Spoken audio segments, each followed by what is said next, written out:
First of all, sir, if I could, I'd like to underline your comment about the specificity of the degradation of the Russian forces. Much of the Russian military has not been affected negatively by this conflict. One of those forces is their undersea forces.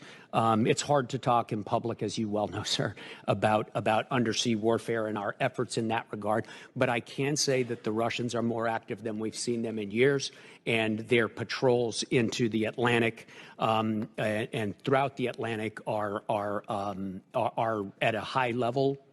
Most of the time, at a higher level than we've seen in years. And this is, as you pointed out, despite all of the efforts that they're undertaking inside Ukraine. Okay. Did you catch it? I did. Now, I heard that I had to rewind it several times because he was contradicting Representative Courtney there.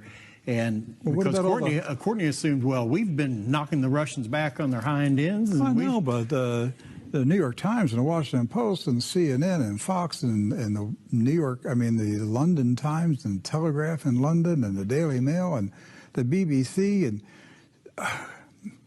all the Western media, Doc, they've been telling us every day for a year the Russians are losing, they're bleeding, their troops are deserting.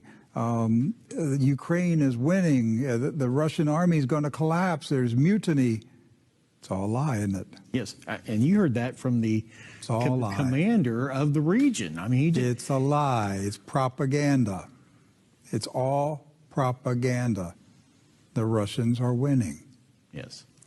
And the only reason the Ukrainians are still there is that the Western nations have spent hundreds of billions of dollars collectively to prop up a corrupt government run by Zelensky, who is stealing unknown amounts of money, he and his generals. And if we didn't prop them up, they would have been wiped out a year ago.